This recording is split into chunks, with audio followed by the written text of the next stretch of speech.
You can see here, અહીંયા તમે first question તમે જોઈ શકો છો. ફર્સ્ટ ક્વેશ્ચન શું કહે છે બેઝિક સર્કિટનો. Which of the following laws state that in any electrical network the algebraic sum of the current, અહીંયા કરંટની વાત કરી છે, meeting at a point is 0.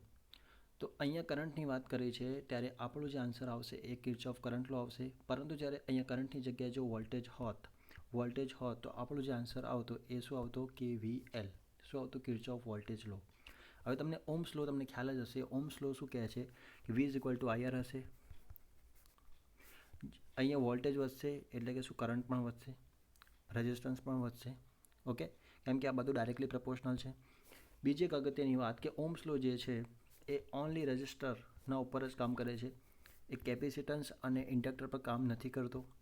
અને આનો જે ગ્રાફ હશે એ લિનિયર ગ્રાફ હશે. તમને ખ્યાલ જ હશે ગ્રાફ કેવો હશે, લિનિયર ગ્રાફ હશે જે કોન્સ્ટન્ટ ટેમ્પરેચર પર વર્ક કરે છે. ફેરેડે લો તમને ખ્યાલ જ હશે. ફેરેડે જે છે એને શું કીધું કે જ્યારે કોઈ પણ સર્કિટ સાથે સંકળાયેલ ફ્લક્સમાં ફેરફાર થાય ત્યારે EMF શું થતું હોય છે, ઇન્ડ્યુસ થતું હોય છે. આપણને આવું કોણે કીધું છે તો ફેરેડેસ લો, ઇલેક્ટ્રોમેગ્નેટિક ઇન્ડક્શન, એ આપણને એવું કહે છે. તો આપણો જે આન્સર આવે છે શું આવશે અહીંયા KCL. અહીંયા સામાન્ય એક્સપ્લેનેશન આપેલું છે તમે જોઈ શકો છો. એક્સપ્લેનેશન શું કહે છે અહીંયા, Kirchhoff current law KCL gives the law of conservation of charge which state that the algebraic sum of current at any node on a circuit network is always equal to 0. બરાબર છે. આ જે વાત છે કોની છે, KCL. જો KVLની વાત હોય તો અહીંયા શું થતું, સમેશન ઓફ V = 0. ચલો, તો અહીંયા શું બતાવે છે કે incoming current is equal two outgoing current. Okay, ચલો આગળ વધીએ. તો અહીંયા શું કહે છે SI unit of conductivity is.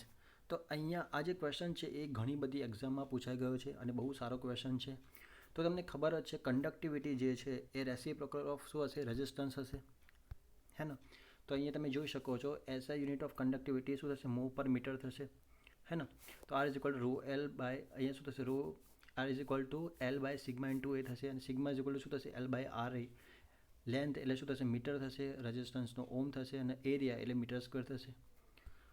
તો આપણો જે આન્સર આવશે શું આવશે અહીંયા D આવશે, mho પર મીટર, MHO પર મીટર. ચલો આગળ વધીએ. Next question.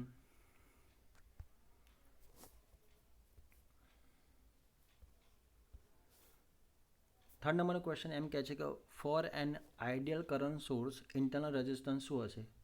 તો આઈડિયલ કરંટ સોર્સની વાત કરીએ તો એનો જે ગ્રાફ આ પ્રકારનો હોય છે, તમને ખ્યાલ જ હશે. તો અહીંયા શું હશે, T હશે, અહીંયા I of S હશે, બરાબર. આ પ્રકારનો કંઈક ગ્રાફ હોય છે V અને બરાબર. તો અહીંયા શું કહે છે કે જ્યારે આઈડિયલ કરંટ સોર્સ હશે તો ઇન્ટરનલ રેઝિસ્ટન્સ જે હશે એ કેવો હશે, તો ઓલવેઝ યાદ રાખો the internal resistance of an ideal current source એ શું હશે, ઇન્ફાઇનાઇટ હશે. શું હશે અહીંયા, ઇન્ફાઇનાઇટ, બરાબર.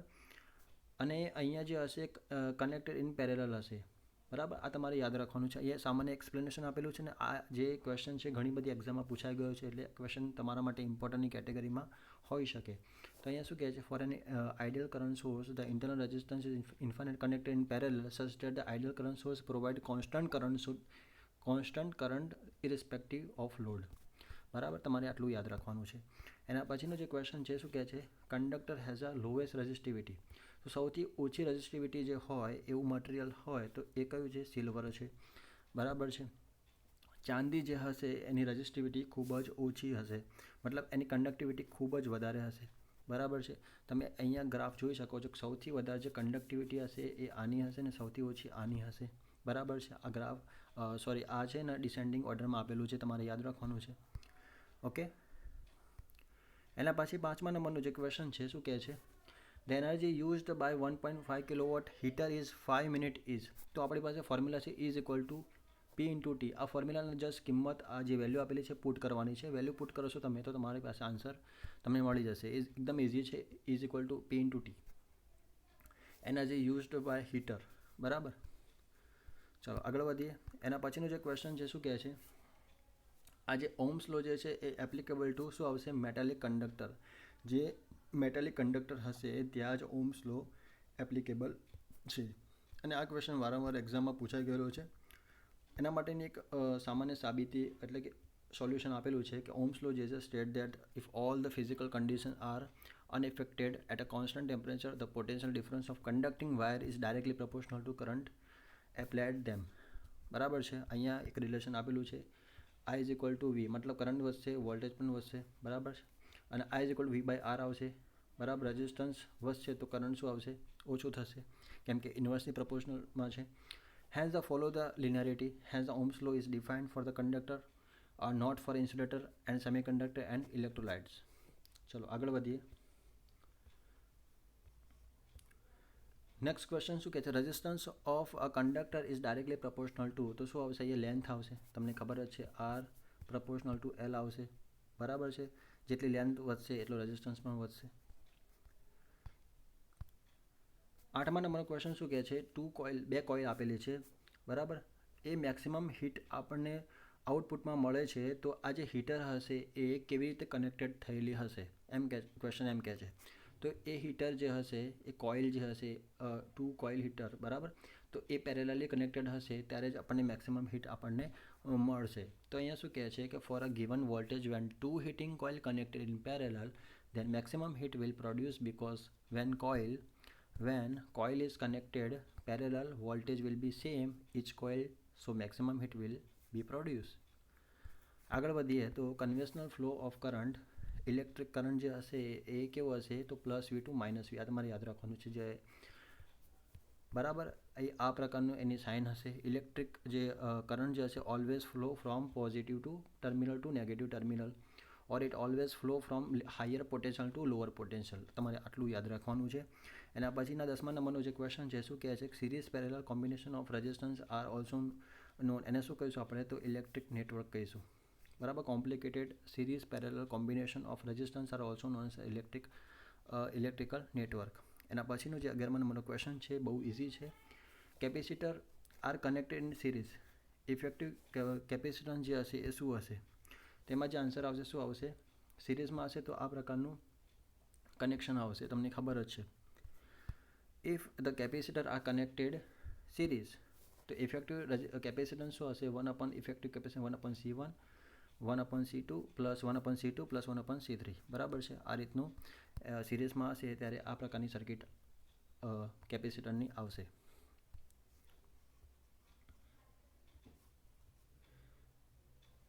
એના પછી 12મા નંબરનો ક્વેશ્ચન છે ફોલોઈંગ ઇઝ કરેક્ટ. તો આ જે છે બધા એ કરેક્ટ છે. P = VI, બરાબર. P = I² × R, P = V²/R, બધા જે છે એ ઇક્વેશન એ રાઇટ છે, મતલબ કે ફોર્મ્યુલા જે છે એ રાઇટ છે.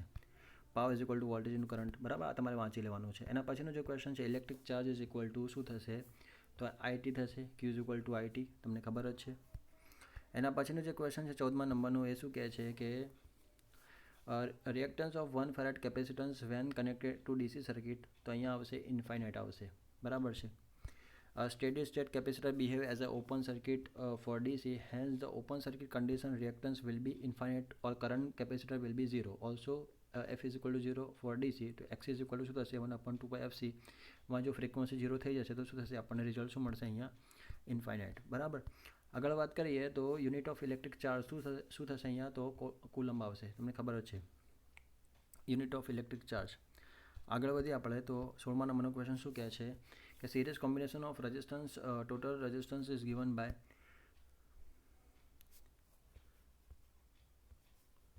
તો શું થશે? અહીંયા R =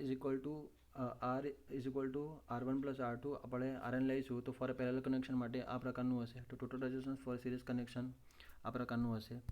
આગળ વધીએ તો આગળ 17મા નંબરનો ક્વેશ્ચન શું કહે છે કે 10 ohm resistor connected in parallel, 10 ohm resistance 15 ohm resistance 10 ohm resistor connect in parallel with a 15 ohm resistor and a combination in series with a 12 ohm resistor, the equivalent resistance of circuit. બહુ easy question છે. કંઈ કરવાનું નથી અહીંયા શું કરવાનું? Just આ પેરેલલમાં છે તો પેરેલલ કનેક્શન તમને ખબર જ છે. આ પેરેલલ કનેક્શન પ્લસ એની સાથે સિરીઝમાં છે એટલે શું કરીશું? આપણે સરવાળો કરીશું તો આપણને જે મળશે જવાબ એ 18 ઓહ્મ મળશે. બહુ ઇઝી ક્વેશ્ચન છે. યુનિટ ઓફ રિએક્ટિવ પાવર તમારે યાદ રાખવાનું છે, VAR થશે.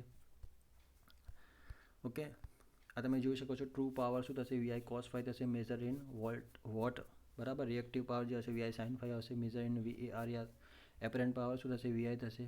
ઓકે, એના પછી 19મા નંબરનું ક્વેશ્ચન વેરી ઇમ્પોર્ટન્ટ, DMRC એક્ઝામમાં પૂછાઈ ગયો છે. Energy source flow a static current of 2 ampere to 10 second in a electric bulb if it emits 2.3 kilojoule of energy in the form of light and the thermal energy, find the voltage drop in the bulb. તો શું થશે અહીંયા આપણી પાસે, જો આપણે શું કે વોલ્ટેજ ડ્રોપ ફાઇન્ડ કરવાનું કીધું છે, તો અહીંયા તમે જોઈ શકો વોલ્ટેજ ડ્રોપ માટેનું ફોર્મ્યુલા તમારે સૌથી પહેલાં લખી દેવાનું, આઈ વી ઇક્વલ ટુ શું થાય, આઈ ઇન્ટુ આર. હવે આપણી પાસે શું છે, આઈ આપણી પાસે અવેલેબલ છે, બરાબર. તો આપણે ફાઇન્ડ શું આર ફાઇન્ડ કરવાનો છે, તો આપણી પાસે ફોર્મ્યુલા છે. ફોર્મ્યુલા શું છે, H is equal to I square into R T. આપણે આર ફાઇન્ડ કરવાનું છે તો આરને કરતા લઈશું, તો H by I square into T, બરાબર. તો આપણને શું મળશે, 57.5 ઓમ મળશે. જસ્ટ પુટ કરવાનું છે અહીંયા ઇક્વેશનમાં વોલ્ટેજ ડ્રોપ જે છે આઈઆર, તો અહીંયા આરની જગ્યાએ શું પુટ કરીશું આપણે, 57.5, તો આપણને શું મળી ગયું, 115 વોલ્ટ, બરાબર છે.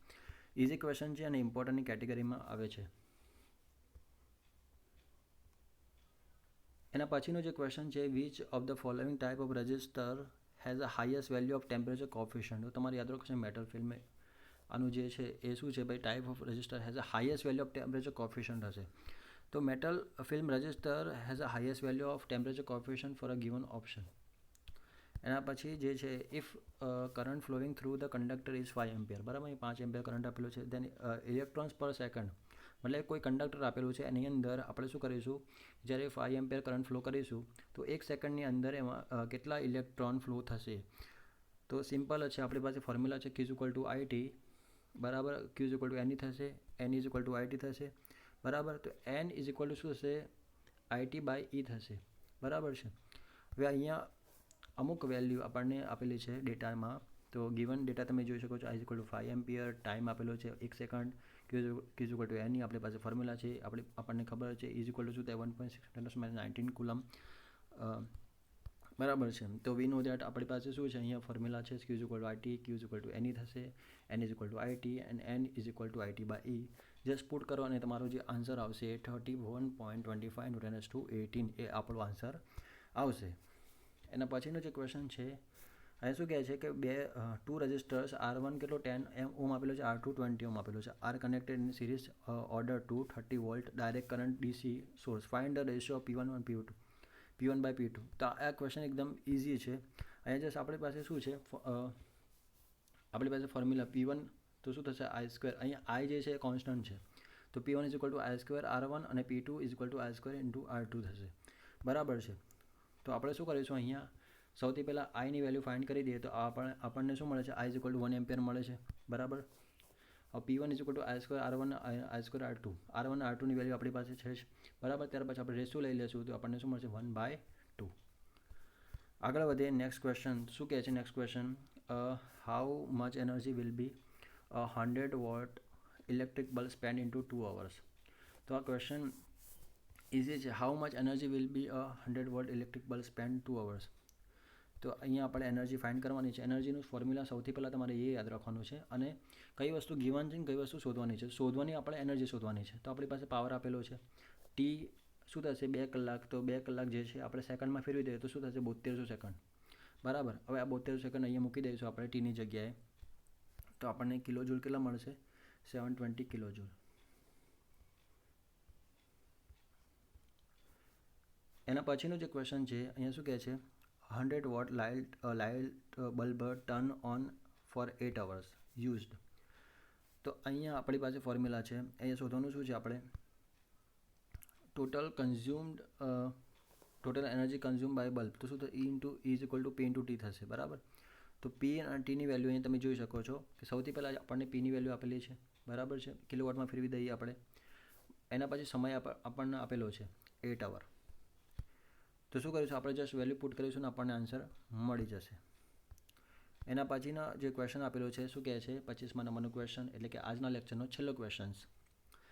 About how many times longer would a 10 watt light bulb be able to burn compared to 100 watt bulb with the same energy? About how many times longer would a 100 watt light bulb to able to burn compared to a 100 watt bulb with the same energy? તો